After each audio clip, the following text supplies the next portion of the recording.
Fox News alert now because we're waiting to hear from New Jersey Governor Chris Christie. He's about to speak publicly for the first time since an internal investigation cleared him of any wrongdoing in the George Washington Bridge scandal. Stephen Sohm is a Republican strategist and Chris Christie supporter, and he is my guest today. Great to see you, Stephen. Good to see you, too. What do you expect the governor to say? Well, the eyes of the nation are going to be on him this afternoon. This is an excellent opportunity for him to put this whole situation behind him and to speak to the country and to the people of New Jersey about what his role or non-role. On Wednesday, right. And here he is. I received the report from the review team at Gibson Dunn on Wednesday, and on Thursday and Wednesday and Thursday I reviewed the report, both its findings and its recommendations. It's an exhaustive report that follows the mandate that I set out when we commissioned the review. One thing was clear from the beginning. I told them to find the truth, no matter where it led, and to turn over every rock that they were able to get to in order to get to the bottom of what happened and to let me know what the truth was. They conducted over 70 interviews, reviewed over 250,000 documents, and had access to both the personal and business devices, emails, and texts of my current and former senior staffers, of the Lieutenant Governor, and of me. And consistent with the call that I made in January, we made the report public as soon as we received it. I want to thank Randy Mastro and his team of former federal prosecutors and other members of Gibson Dunn for the extraordinary amount of work that they did in a relatively short period of time. As for the recommendations, I'm fully embracing the reforms as it pertains to my office. It has been my resolve from the beginning to learn from this and to do whatever we can to be better governor, to be a better staff, and to be a better administration. We owe that to the people of New Jersey, and that's what I will attempt to deliver. There will be further announcements in the coming weeks as we work to effectively implement these recommendations and their structure and to find the best possible people to fill these roles. As to the Port Authority, I agree with the main thrust of the report and the need for fundamental structural change at the Port Authority. I'm particularly intrigued by the idea of dismantling the Port Authority operations from under one roof to two. I think the report is replete with examples of the New York-New Jersey rivalries which have allowed this place not to work as one, but to ineffectively work as two. I intend to work with Governor Cuomo to further explore these recommendations and other ideas to bring a new day to the Port Authority. Lastly, I received a call from David Sampson, who informed me that after reviewing the master report, that he completely supports the recommendations laid out for the Port Authority, and that he believes that the best way to start a new era at the Port Authority is with new leadership. In line with that belief, David tendered his resignation to me this afternoon, effective immediately. I want to thank him for his service and his friendship. I look forward to discussing with Governor Cuomo, ushering in a new era at the Port Authority in light of the recent events, past history, and the recommendations laid out in the Mastro report. Questions? Nora, or Kelly, sorry. Wrong O'Donnell.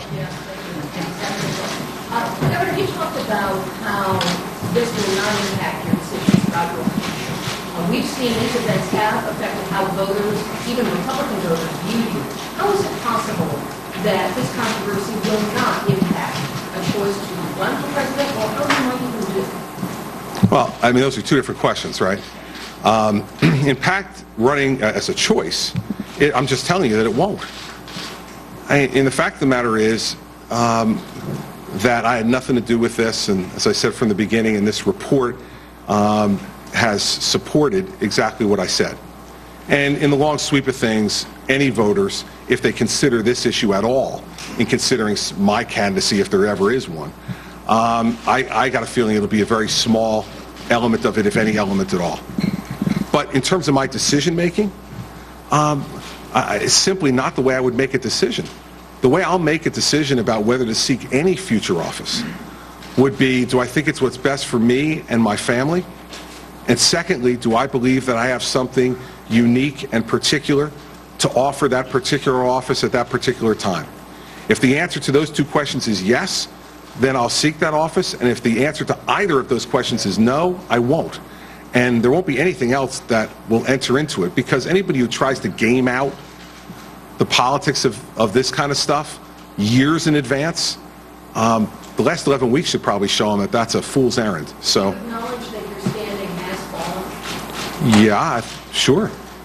I mean, but there's nothing that's permanent about that. The same way there was nothing permanent about my standing being extraordinarily high. There's nothing permanent about this stuff. And anybody who thinks that, I said that all along when my polls were good, and you weren't here, but I said that all along to folks when my polls were really high. I said, get ready, they'll come down. When you make decisions, you do things, events occur, they impact you. So, it's of no moment to me, though, Kelly, in the end.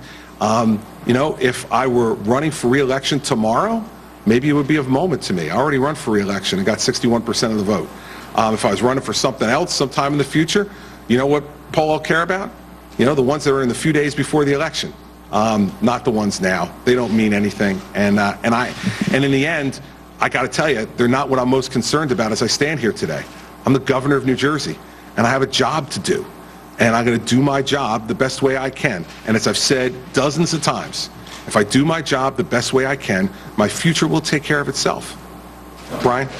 Regarding some of the meat of the report, it was pointed out that you were made aware of the executive director's email in which he said laws, both state and local, were broken, that there was a threat to public safety, and you were made aware of this in early October.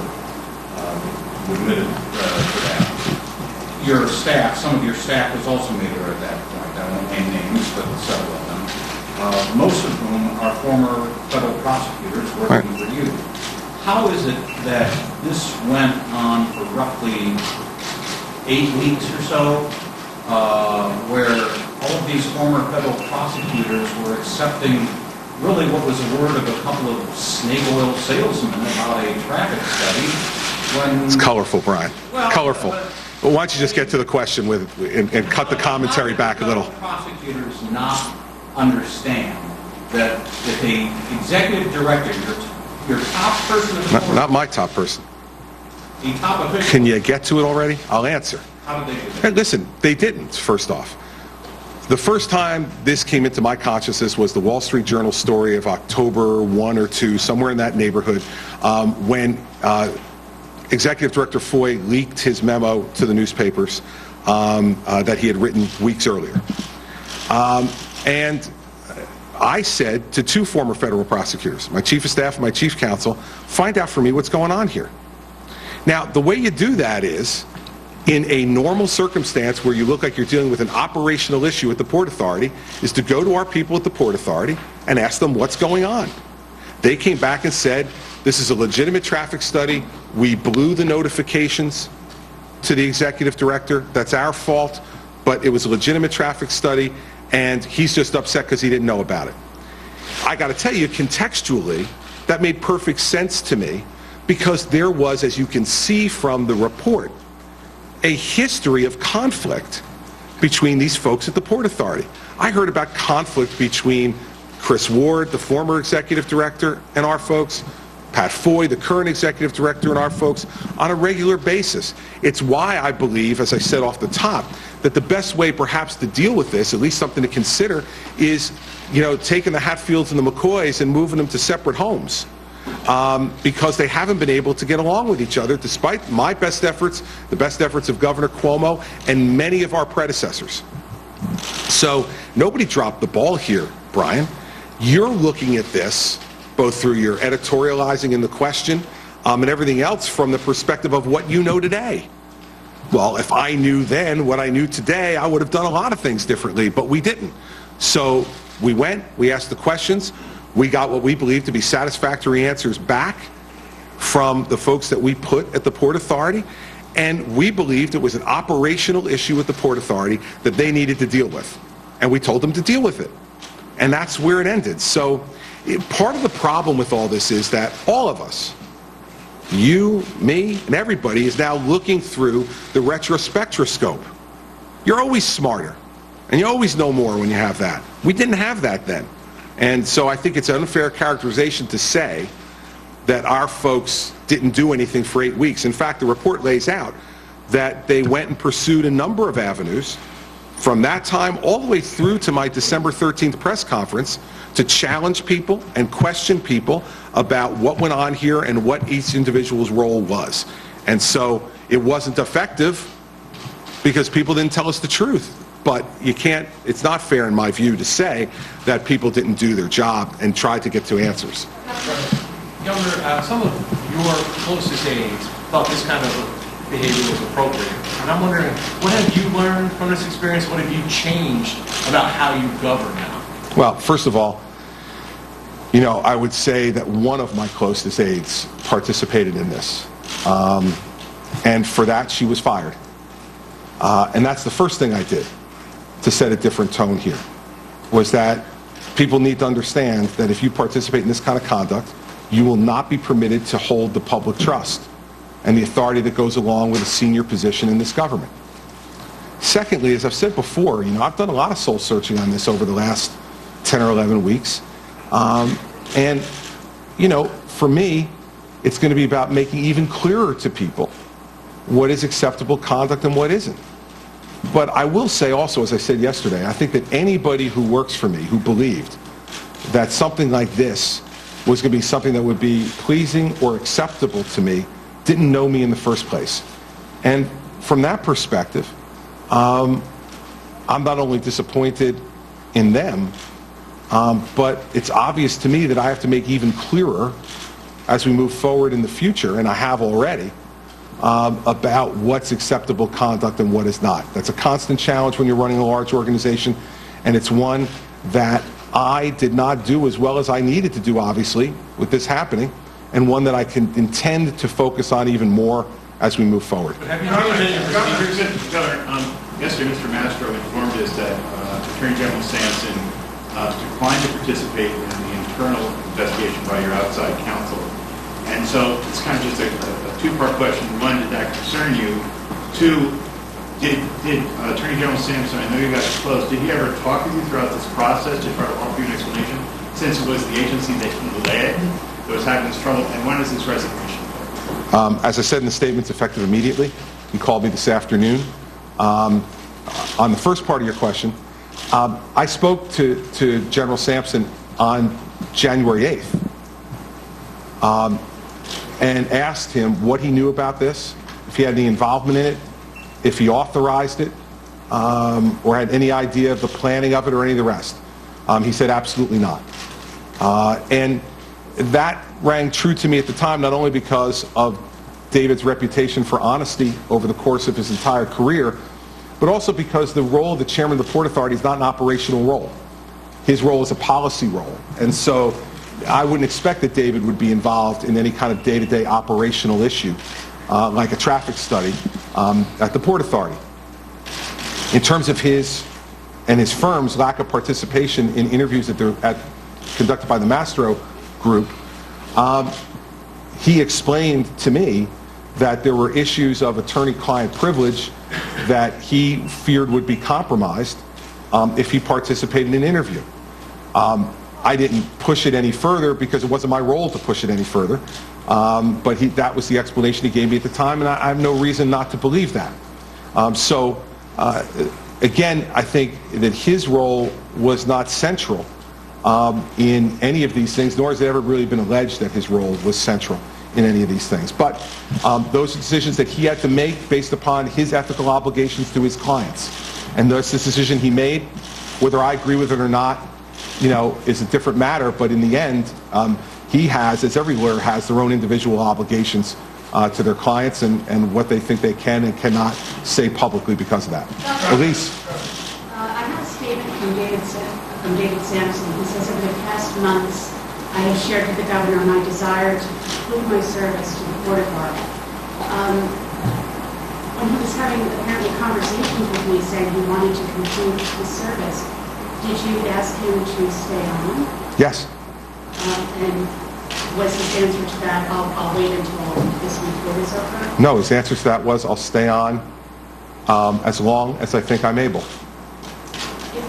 wanted to leave, though. And this preceded, by the way, his discussion with me about leaving the Port Authority goes back a year. Did he cite any reasons why he would be interested in leaving? Yeah, he's 74 years old and he was tired. That's what he told me. And I said, well, I'm in the middle of a re-election campaign and I'm going to be going through a transition if I'm re-elected, and why don't we deal with these things at that time and not while I'm in the middle of all of this. I'd prefer you to stay. And in deference to me, he did. But David has been talking to me for the better part of a year about wanting to move on because he just was tired. He had served a long time. He's 74 years old, and he said, you know, Chris, I'd like to spend some more time doing other things. And I asked him, as governor, to please stay and give me the time in what I hoped was going to be a transition to a second term to be able to make those decisions during that period of time. And in deference to me and to our long-term relationship, he was willing to stay on. John? A couple of weeks ago, there were a few reports about the 2011 poll hikes at the Port Authority, and those reports portrayed your role in that rollout a little differently than it was portrayed at the time. Do you want to respond to those stories and also explain again what your role, if any, was in those stories? Yeah, not really. My view is that those are the type of operational things that the Port Authority works on all the time. Governor Cuomo and I eventually came to an agreement on what we thought an appropriate toll hike would be, and it's been implemented. Yeah, Heather. Just speak up a little, Heather, I'm sorry.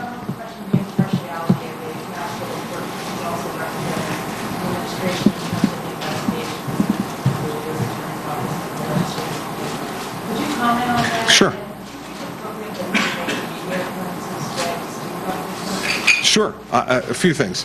One, when an administration needs to respond appropriately and at my direction swiftly to inquiries from both a legislative committee and from a prosecuting office, you need to bring a law firm in to do that. We don't have the capacity in-house to be able to do that, nor would people think it would be appropriate for us to do that. So there was never any question in my mind that we were going to have to bring in a law firm from the outside to be able to shepherd all of the responses that were needed to the subpoenas served both by the Legislative Committee and by the United States Attorney's Office. And we wanted to do that as quickly and cooperatively as we could. And so we wanted to have a significant law firm with the type of resources available to them to be able to do this kind of job as quickly as possible. It also made perfect sense to me and is best practices in the Department of Justice that when you have a problem like this, you conduct an internal review to find out what happened and to make recommendations to try to prevent this kind of conduct in the future. Having the same group do all that made absolute sense to me from both an efficiency perspective and an effectiveness perspective. No matter who I chose to do this, questions would be raised by some quarters as to those people's objectivity. My answer to that is, look at the report.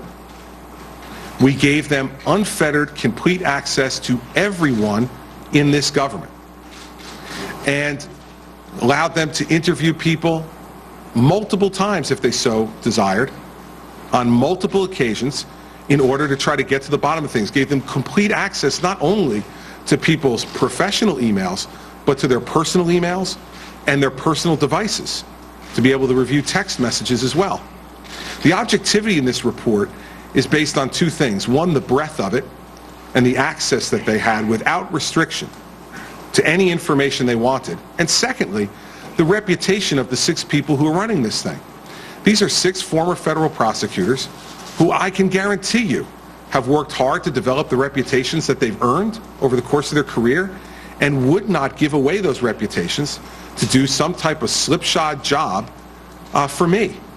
Lastly, as to relationships with the firm, after 7 years, Heather, as U.S. Attorney in this state and nearly 5 years as governor, there's probably not a major law firm in this country, if not, and certainly not in this region, that I don't have some relationship with over that time and some personal connection to.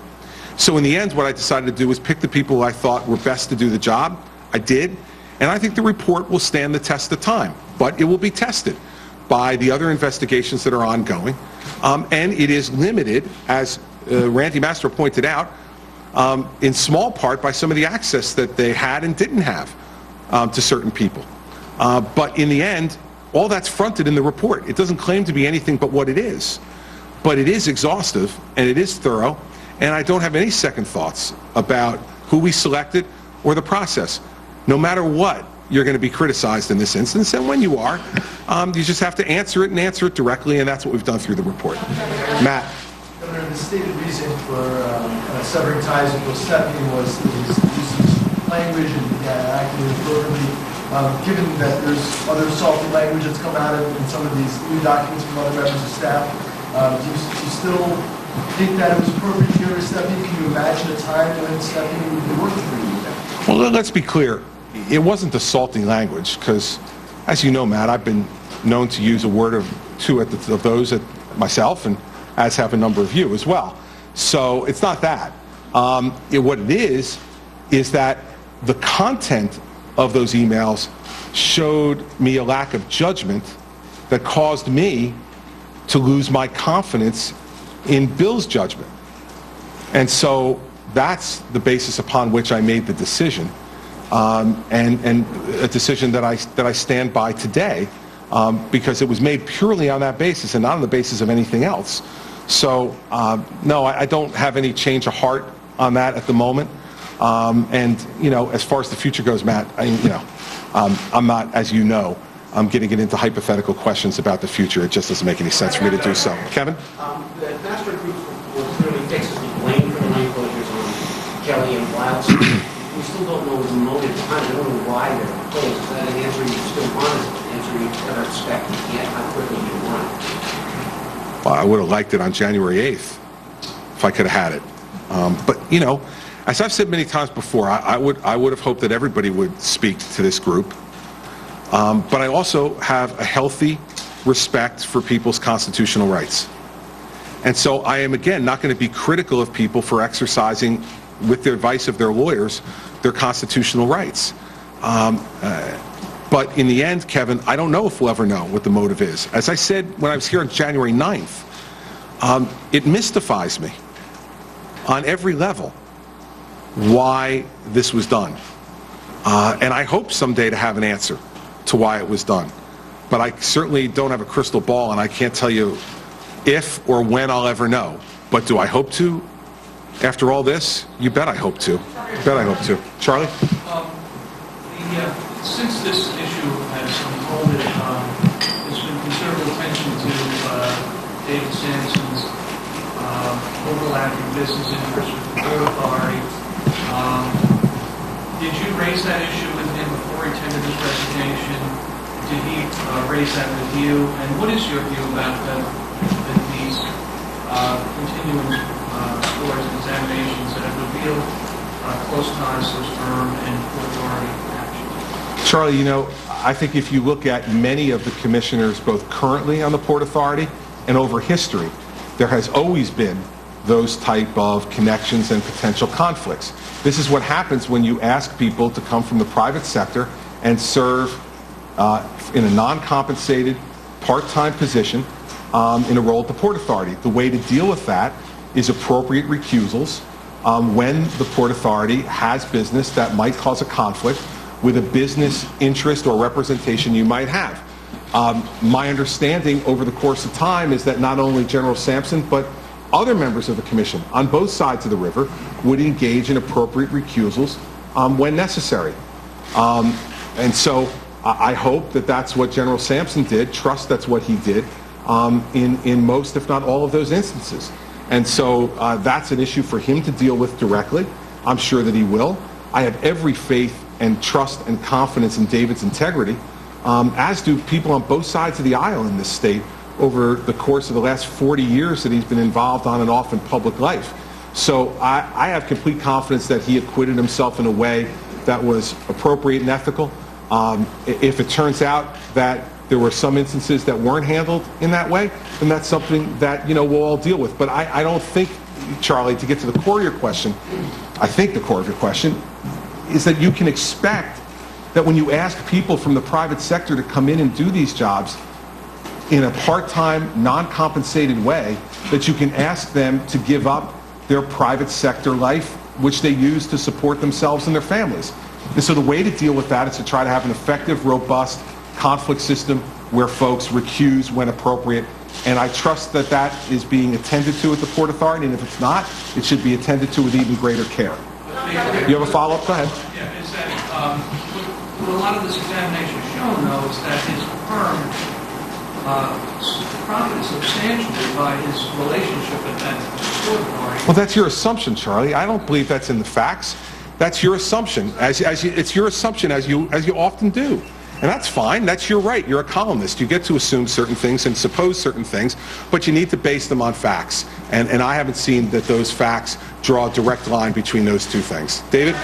Governor, two-part question. Okay. Do you still believe that there was a traffic study, A, and do you still believe that those lanes in Fort Lee are dedicated to Fort Lee residents only? Well, first off, the report seems to indicate that there was a traffic study of some kind. And whether the motive for the traffic study was a traffic study now seems to have been disputed and put into real question, if not completely blown away by the report that there seems to have been on the part of Mr. Wildstein and Ms. Kelly some type of nefarious or inappropriate motivation for it. As to the Fort Lee lanes being dedicated to Fort Lee residents, I don't think I ever said they were just dedicated to Fort Lee residents. I think what I said was they were dedicated to Fort Lee. I understand that there are people who get off the highway and drive through the neighborhoods to get the easier route onto the George Washington Bridge. Maybe even once or twice I may have done that in previous life, okay? So I understand that. I never said, and if I did, I misspoke, David, that they were dedicated to Fort Lee residents. They're dedicated, and they are dedicated to the town of Fort Lee. My understanding for their development was to relieve traffic congestion going to the bridge. And so that was my understanding at the time as to why they were, but I will tell you that that's an understanding that I've only come into knowledge of in the last number of months. Because even when I went that way a couple of times, years ago, I didn't know they were committed to Fort Lee and to the town of Fort Lee or any of that history. So, I know that. That was a two-part question. You're not really going to follow up on a two-part, are you? There's other people. No, there's other. What was the first part? I did answer that. I said it appears that there was a traffic study that may have had behind it an ill or inappropriate motive. Well, you attributed that to the report. You didn't say, I asked if you believe that. I believe what the report told me. Terry? Getting back to David Sampson, do you think his stepping down was essential to accomplish what you laid out that it was in the report? Do you think that, no. In other words, no, I don't think it was essential, but he did. And so he called me this afternoon and told me that if you're going to have a chance to institute these type of reforms, I think you have to have somebody in there who will be able to take a brand new look at this and not have to worry about the things of the past, and so I'm going to go. Now, like I said in response to the earlier question over here, this comes as no great shock to me, Terry, because David started talking to me a year ago about wanting to leave, and the only reason he stayed is because I asked him to. So it didn't come as a shock to me this morning that he called and said it. I didn't expect the call this morning, but his action is not a shock to me. I didn't think it was essential because if I did, I would have asked him to resign myself. He believed it was essential. I don't disagree with him, and so I accepted his resignation this afternoon. Yeah. Walt? Earlier you talked about some of the unfounded access that the internal council did. Some members of the legislative committee said that they would like to begin that. Yeah, well, I'm sure. Is that something that I'm sure. Listen, as I've said all along, we will respond and cooperate appropriately with all appropriate investigations and requests, which we have done. And we have sent, as far as I've been told, over 50,000 pages of documents to the legislature in response to their subpoenas. So let them work their way through that, and then we can see if there's anything else they might need. Yes, in the back, Christine. Governor, following up on Brian Thompson's question, putting aside the memo that was sent out, on December 9th, he testified that state and federal laws prohibiting guns. Yet, several days later, you joked about this. No, I joked. Oh, Christine, stop. You have to get the facts right if you're going to ask me a question. I made the joke on December 2nd, not after Pat Foy's testimony. What's your question? You knew, you were aware of what was going on, yet you joked about it and never took it seriously. Again, Christine, I'm not going to answer a question whose premise is absolutely, well, I understand that it's nice that you eventually got to the question, but the premise of the question is so infirmed that I'm not answering it.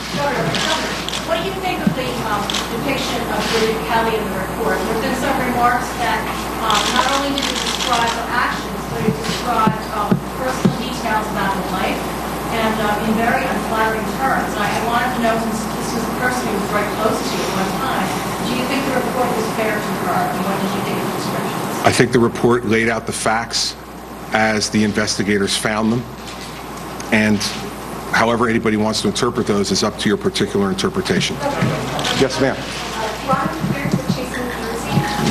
You said that this was the most difficult experience of your professional life. As you can see, it's not over yet. Do you have an estimation of when you feel you can look at this and it will be behind you? And my second question is, how has all of this impacted your confidence, being such a confident man? Well, I have no estimate on when this will be behind me because I don't get to decide exclusively when it's behind me. I can tell you that I think, as you've seen over the course of the last 6 or 7 weeks, I'm back to work. I'm out there, I'm meeting with the public, I'm doing my job, I'm working with the legislature on important pieces of legislation that they're dealing with, just as late as yesterday doing that. And so, I can only do what I can do. I can't control everything. And so the judgment of when this will be behind me is not left purely to me. But what I can do is just do my job, which is what I'm going to do, and live my life, which is what I'm going to do. And in terms of my own confidence, listen, there's no question that this shakes your confidence. And if it doesn't shake your confidence, then you're arrogant. I mean, some people that I trusted and relied upon let me down. And as a result, we let down the people of the state of New Jersey. Of course that shakes your confidence. But in the end, what it's resolved me to do is to get better. And I've said any number of times, for those of you who cover the town hall meetings on a regular basis, that I never promised that I'd have a perfect administration. There are going to be mistakes that are made by human beings, myself included. What matters is how you respond to those mistakes and how you act. And I hope that as we go forward, we can avoid this type of stuff, because this has not been pleasant for anybody, starting with the people who were caught in that traffic in Fort Lee from the 9th to the 13th of September. And everybody since then. It has been an unpleasant situation and continues to be. So I'll just continue to do the best I can. I'll continue to cooperate in the places where it's appropriate for me to do so. But most importantly, I'll continue to do my job. And hopefully over the course of time, some of that confidence lost will be restored and will be based upon the work that you do and the results that you produce.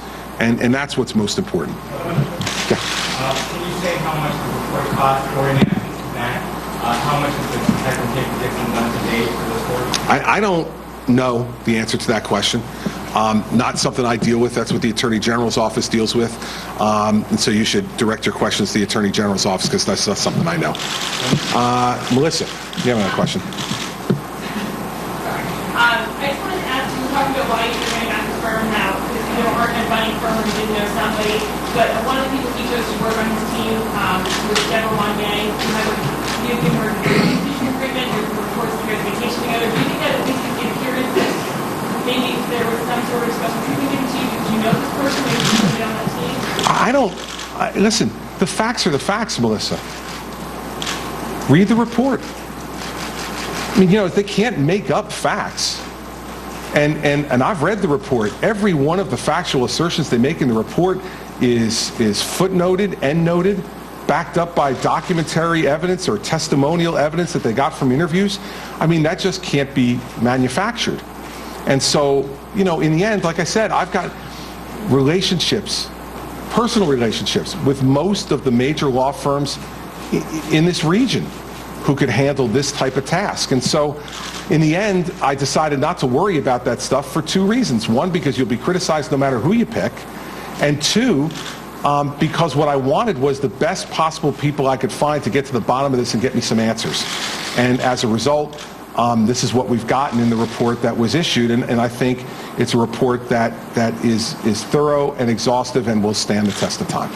Michael Simons? In December, when you announced that... Mike, I didn't hear the first part because the cameras are... In December, when you announced that Deborah Vermigiani would replace Bill Barone at the Port Authority, you said it was a good time to put a new team in there.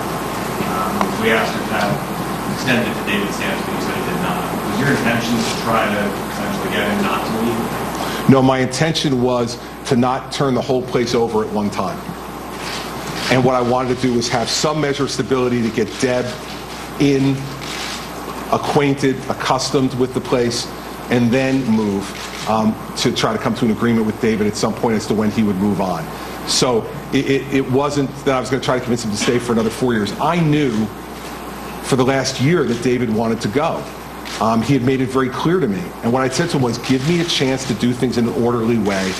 You're too important a presence there as the chairman to do all this at once. Let me get rid of the underlying staff first, and then we'll deal with what you need to do as we move forward. And obviously, events that intervened caused that plan to go a little bit differently. You intend to choose a new chairman from outside or elevate somebody to the other? Well, I think in the short term, it has to be an elevation from someone inside. And then I'll work as I normally would to try to find a replacement, and we'll go from there. But, I just got the call about 2 hours ago. So initially, from what I understand from council, an initial elevation, since the resignation is effective immediately, will have to be done through Port Authority procedures from inside the group of current commissioners. And to get a new person on, I have to nominate them and go through the advice and consent process in the state Senate. So that will take some time, as it always does. And so in the interim, we'll have to have somebody who takes over. Don't ask me who. I haven't thought about it yet. There's obviously a limited number of folks, the remaining 5 members of the New Jersey members of the commission, and we'll see where we go from there, and I'll begin to have those conversations. Angie. Why did the Lieutenant Governor hear you talk about the allegations made by Homework Manager? Because this is my press conference, not hers. Part of the report? Yeah. Can I ask you a bit about the why? You've said here and in other places how important this is in your political life. So here is a woman who found this lie to you. You have an opportunity to talk to her. You've said that you haven't talked to her because as a prosecutor you want to see as human being. But could you not have called in your chief counsel, sat her down in your office, and asked her what she was thinking? No, I couldn't have, and put him in the same position that I didn't want to be in myself, to be accused later on of somehow trying to manipulate, coach, intimidate someone who had obviously been involved in wrongdoing? No. Listen, what you get with me is what you get. I cannot shed who I am. I am a former federal prosecutor. And when I thought about that choice, and I balanced the choice between whatever I might get from a conversation from someone who I know has already lied to my face versus a look at this later on where people could say that we tried to do something to manipulate, coach, do whatever, I decided that the better course, the more prudent course, was not to pursue someone who had already not told me the truth when they had the opportunity to, but to let her go, fire her, and then move on. Because I think the risk of that, and I can only imagine the speculation that some of the more irresponsible members of your profession would be engaged in about what went on in that meeting between me and Bridget Kelly. I've been in this business for a long time, and I made that decision. That was my decision, and I have absolutely no second thoughts about it because I have no great degree of confidence that, in fact, I would have gotten anything different from her then than I did in December when these questions were asked of her. Governor. Yes. Governor, you said you've been doing a lot of soul searching over the last couple of weeks. We've heard many details have come to light about some of the things that David Wildstein had done at the Port Authority, and he had done these things supposedly in your name. It resonated through the halls that he was a close personal friend of the governor. I'm wondering, as you did that soul searching, what did you find out about yourself and what are you changing? Well, Nothing that relates to the premise of your question. Because the premise of your question is so riddled with inaccuracies that, it's hard for me to respond to it. I mean, David Wildstein, as I've said a long time ago, never was and never has been a close personal friend of mine. David Wildstein is a close personal friend of Bill Baroni's. And it was Bill Baroni who brought David Wildstein into the Port Authority with my permission, but not at my suggestion. So, I know you guys continue to try to report this and go back to every high school friend that I had to try to get them to say, weren't they friends? And every one of them tells you that we weren't. Yet you continue to do a question where the premise of it is that he was my close personal friend, therefore it leads to soul searching. What led to soul searching was the fact that our administration disappointed the people of New Jersey through the conduct of some of its members. And that the entire premise of what I've tried to do as governor is to restore faith and trust in the government and in the motivations of the people who are doing the work on their behalf. And when you fall short of that, as we did, that causes soul searching. And what I've said in response to this question now a number of times is, there's no question that now I need to be much clearer to people about what my expectations are. That I need to be even more direct about what I'll permit and what I won't permit. And that to the extent that I didn't do that, and that it led any of these people to conclude that this was appropriate, that that's my failing too. And so that's the result of my soul searching over the last few weeks. Who hasn't asked the question yet? Yeah. What's your opinion of David Wildstein? I mean, it's been said his lawyer is kind of thrown out there that they might have evidence or evidence might exist that you have known about it during September 11th during that report. I mean, what's your opinion of this guy who you say you don't really have any personal relationship with? He's friends with folks in your administration, friends with former colleagues, what's your opinion? Listen, I obviously believe that having David Wildstein at the Port Authority was a mistake. Let's just leave it at that. So, yeah, I was pointing to you, Mike. We know that at the town meetings, those issues are regularly... I said Phil, I meant Bob. Okay, that's okay. Sorry about that, Bob. Let me forward. By me, actually. One of the things is that we know at the town hall meetings that you're very proud of the fact that you reduced headcount by 6,000.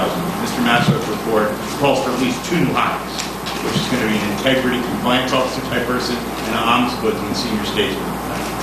This makes, I was just wondering, is the Attorney General like furniture now? Like, what is the role of the Attorney General? It seems kind of like we're relying on the federal government as a complicated corruption case. No, that's not fair.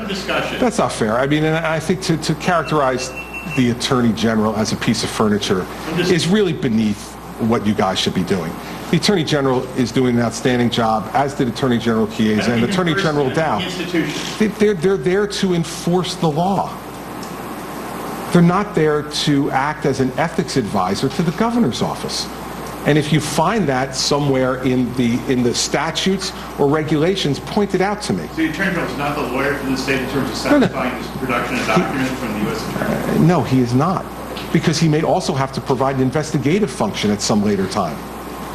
And so imagine that. Imagine what you all would be saying at that moment. That the same guy who's supposed to, may at some point, have an investigation of his own, is helping us comply with the investigation of others. Would you be opposed to an elected Attorney General as is in fashion? That's a whole different story. I'm not getting into that now. Let's see who. Yeah, you have another one, Beth. Do you plan to renominate Kevin O'Dowd to be the Attorney General? And what judgment, the report seemed to find that Bill stepped in, moved out land closures, but didn't know the ulterior motive. So what judgment of his was it that you found that was a violation? Well, as far as Kevin O'Dowd, my support of Kevin has never wavered because I knew how Kevin conducted himself throughout this entire episode, and I think the report backs that up in terms of the efforts he took, particularly with Bridget Kelly, to try to get to the truth and to the bottom of this. So my support of Kevin is unwavering. I wasn't going to resubmit his nomination in the midst of all this while a report was pending, but Kevin and I will sit down and talk now that the report's been issued about the future and whether that's something he still wants to pursue. We've been occupied with other matters. So we'll sit and talk about that. But as far as I'm concerned, Everything that I said about Kevin O'Dowd on the day that I nominated him to be Attorney General applies just as much today as it did then. And I've answered the question about Bill Stepien a number of times, so I don't think I need to go back over it. I mean, I chronicled on the 9th, and then just again, in response to Matt's question, my reasons for severing my relationship with Bill. And, you know, there's nothing new to add to that beyond what I said on the 9th and what I said in response to Matt's question. Heather.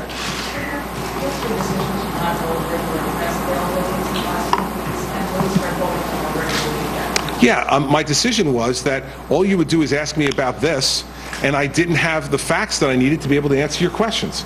So I wasn't going to sit up here and you know, play dodgeball on your questions, because I knew this is all you guys would want to ask me about. I mean, this is really not a heck of a lot more complicated than that. You know me. I've held regular press briefings throughout my administration. I'm certainly not afraid to answer questions from all of you, any of you. But the fact is, if I know what you're going to ask and I don't know the answer, then why would I submit myself to that? So it doesn't make any sense. So that's why I didn't do it, you know, and it's amusing to me when you guys like write stories about what you think you're entitled to.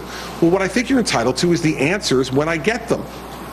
And if all you're going to do is ask me these questions and yell them at me every town hall that I walk out of and walk through of, I'm not stupid. Like, I get what this would be. So I was going to answer these questions as soon as I had answers to give them. Because remember, when I gave answers before, when I thought I had complete information and I didn't, it turned out to be a big mistake. One of the things I've learned is to try to not make that mistake again. And yet I will hold regular press availabilities. Of course, we'll quibble over what the word regular means, but we will hold regular press briefings. Yes, Matt. There's a mention in the documents about David Sampson retaliating after the lanes are reopened. Have you asked? Yeah, I asked him directly, and he said he has no idea what he was talking about. Why, do you have any idea why else did you get the idea? Matt, anything, and this is for all of you, anything you ask me, which asks me to speculate on what David Wildstein was thinking or what Bridget Kelly was thinking, I'm not going to answer because I don't know. And I'm not going to get into the speculation game because it'll just put me in a spot where I'm throwing stuff out there up against the wall when I don't have a factual basis for it, so I'm not going to do that. All I can tell you, I absolutely asked Sampson. In or around that time. The thing I remember for sure asking him on the 8th was what he knew about the bridge lane situation. Did he have any involvement in it? Did he have any prior knowledge? Did he authorize it or approve of it in any way? And the answers to that were no. I don't remember, Matt, if I asked him about that particular piece on that day or maybe in the day or days after that, but I clearly asked him at some point early on, and he said he had no idea what he was talking about. Yes, the back. Governor, the report, as you acknowledged, called for a by-state commission study of the Port Authority, not a court review. Your office conducted sort of hiring Gibson Dunn. Why do you think that maybe internal review is not appropriate? Well, I'm certainly not saying that they can't do an internal review. If they want to, they can. If the commissioners decide they want to do an internal review, that's certainly within their purview. I think they've already sent it to the Inspector General, so I think the Inspector General would probably serve that purpose. But I'm not. This is not to be exclusive. Okay, but what I think the report's recommending is that you need a group of people who have not been involved with the Port Authority. And one of the things I find infirm about what the Port Authority is up to right now is they're recommending bringing back a whole bunch of former executive directors and former guys who created the situation in the first place. Because let me tell you, this isn't the first time that the Port Authority has been involved in incidents that grow out of the inherent conflict between New York and New Jersey. And so I think bringing in the very people who helped to lay the foundation for this problem to examine the problem doesn't make a whole lot of sense to me. And I think that's why this type of independent commission may make some sense. But in the end, let's be clear, this is going to have to be, if anything is going to be changed, it's going to have to be something that I work on with Governor Cuomo. And you know, fact is, I haven't had any conversations with him about this yet. So he and I'll talk. We have a good relationship, and I think that the idea, you know, of splitting the Port Authority into two may have some real merit to it. I've only, you know, been thinking about this for the last 24 hours, so I don't want to jump to conclusions, but I think it certainly has merit to consider and something that, you know, I'm sure will be a part of a lot of conversations that I'll have with our friends in New York over the course of the coming weeks. Yeah, Kelly? Could you give us a little color about what your experience was being interviewed and what devices, personal devices, did you surrender, text her? I gave them Kelly, I gave them anything they asked for. And what was it? My cell phone and my email accounts. And being interviewed, it's a number. I don't remember exactly. Anytime they asked, they called and they asked and said, we need X amount of time to review certain matters with you and ask you questions. I said, fine, and I cleared my calendar and did it. I don't remember exactly how many times. Huh? Kelly, I really don't remember. I mean, it started all the way back in January and has continued through till very near the time they issued the report. So I don't remember exactly how many times, and I don't think it really matters. The bottom line is that whenever they asked, I said yes. And however long they wanted, I tried to give them. And if they needed more time at another time, I gave them more time. Because in the end, my desire from this was for them to get all the information they needed to be able to put forward a comprehensive, exhaustive report, which is, I think, what they've done. And so it's incumbent upon me, if I'm asking everybody else to do that, to do it myself, and I did. Terry? When you took office, early on, you put the Christie reform proposals. It was a four-part plan. One of them was exactly what you made one of your big things. Yep. You said, as a government, we need to have higher than just going by the numbers and doing scans. Yep. Now, the first time you had a high-powered aide who was accused of something wrong and potentially had something to bring back on the administration, you sort of just cut her loose, and your answer before was, I didn't really ask her why because I didn't want to know. Seriously. I'm up here trying to very carefully answer your questions, and I don't know whether you can't take notes or you're not listening, but for you to characterize my last answer as, I didn't want to ask her because I didn't want to know, is so awful that it's beneath the job you hold. What I said was that I made a decision that given the chance, the likelihood I had of getting honest answers out of Bridget Kelly, given that she had lied to me weeks earlier, versus the appearance that it would create in a later inquiry that somehow I attempted to coerce, influence, in any way intimidate this person and her story, that I made the decision that the cost-benefit analysis of those two weighed on the side of me not having a private meeting with Bridget Kelly in the aftermath of these revelations. That is far, Terry. Well, this is interesting, isn't it? It appears that the photographer has fallen asleep or that the governor has lost his head. And now we know the photographer was briefly sleeping. We've heard what we need out of this. There is news out of this, and I want to give some context to this. Good afternoon, 23 minutes past the hour from the Fox News deck in New York. I'm Shepard Smith. Governor Christie of New Jersey in a rehabilitation mode after this scandal that has taken place in New Jersey. And the news out of this, the biggest news today is David Sampson has resigned. Who's David Sampson? He's the chairman of the Port Authority of New York and New Jersey, appointed to such by Governor Christie himself, as powerful an ally and as close an ally as Governor Christie has had. He runs an organization, the Port Authority of New York and New Jersey, which was created by Congress in 1921. It runs all the bridges, all the tunnels, all the airports, all the seaports. Included in all of that is the PATH trains in New Jersey, the World Trade Center site, New Jersey Transit, and, of course, the George Washington Bridge. It has a budget larger than that of half the states in the United States. And to call it powerful would be an understatement. So David Sampson was the head of that.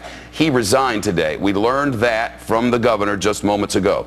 David Sampson is one who had sent out emails after this thing happened with the slowdown of the traffic and the closing of the lanes that seemed to take on the person who ended the traffic tie-ups. He seemed in these emails to observers to be upset about this. When the 360-page report came out from Governor Christie's lawyer, the one on which he's relying for all of this, David Sampson, the just resigned head of the Port Authority of New York and New Jersey, did not speak to them. The report does not say he refused to do so. It just says that he did not. So that's the man who is tied up in all of this and now has just resigned and has not spoken in these investigations. The other people that he was mentioning, David Wildstein and Bridget Ann Kelly, those are two who no longer have jobs. David Wildstein, who he has said shouldn't have been in his job and was brought in by somebody else, Bill Baroni. David Wildstein went to school with Governor Christie back in the day.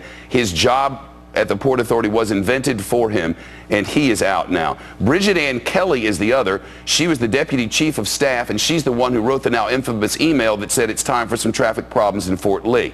David Weinstein and Bridget Ann Kelly have asked for immunity from the federal government in exchange for their testimony and all that they know about all of this.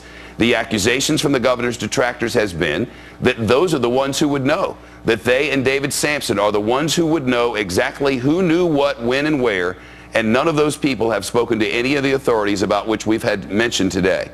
Bridget Ann Kelly, David Weinstein, and now the resigned David Sampson. All of those, well, on the sidelines and not part of the report, which the governor says exonerates him from any wrongdoing. David Lee Miller's outside the State House, State Capitol in Trenton, New Jersey. David Lee, an interesting afternoon.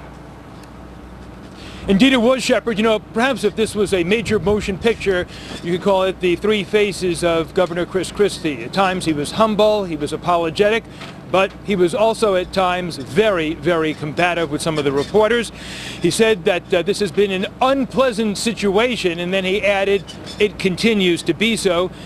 The big story of the afternoon, though, as you mentioned, the resignation of David Sampson. He's 74 years old. He had expressed an interest in stepping down to pursue other things in the past.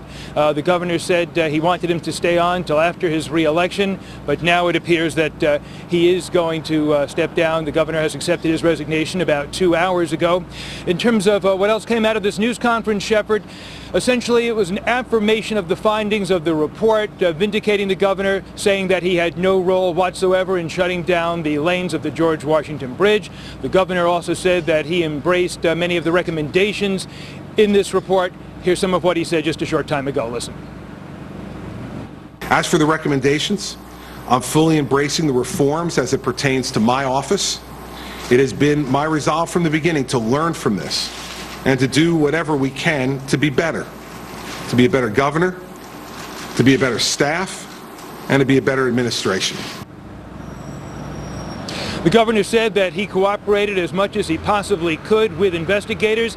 He did not see any conflict of interest, he said, with the law firm that led the investigation. And he also said today that it is perhaps a small element, as the terms he used, in any future candidacy that he might have. And lastly, Shepard, the motive for all this. What was the possible motive in shutting down some of the lanes leading to the busiest bridge in the United States? Well, the governor said simply he didn't know. He doesn't have a crystal ball, but this is something that he still wants to pursue. There are still so many unanswered questions.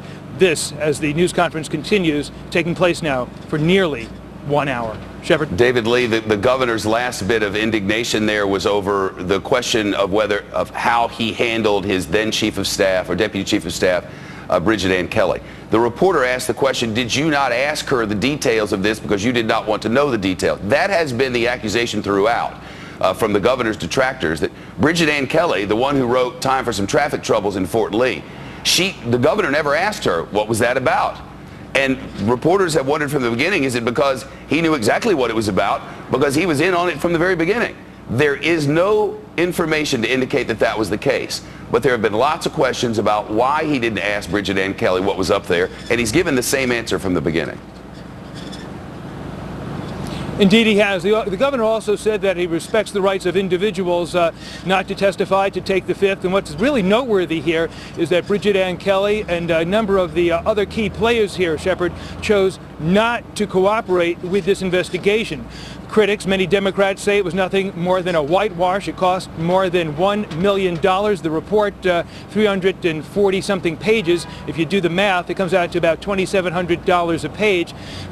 Some felt that by cooperating, they were adding credibility to a document that, in the minds of some, does little to answer really what went on here. Shepard? Well, it certainly doesn't get to the people who were involved in it all. David Lee Miller in Trenton, New Jersey. David Lee, thanks. It doesn't have anything from David Sampson, who was the close personal ally and powerful friend of whose law firm did a lot of lobbying.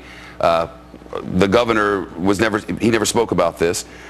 Bridget Ann Kelly, who wrote Time for Some Traffic Troubles. No talking with her, she won't. And David Wildstein, whose job was invented for him and who went to school with the governor, who the governor says now should never have been in that job. Nothing from him either. As I mentioned, those two are asking for immunity from the federal government in exchange for their testimony about who knew what and when. That immunity could be key. We'll talk to Chris Wallace about that in just a moment. He's the anchor of Fox News Sunday. He'll join us live from Washington. And of course, we'll get to the latest on the missing plane. That's coming up on Shepard Smith Reporting. Stay with us.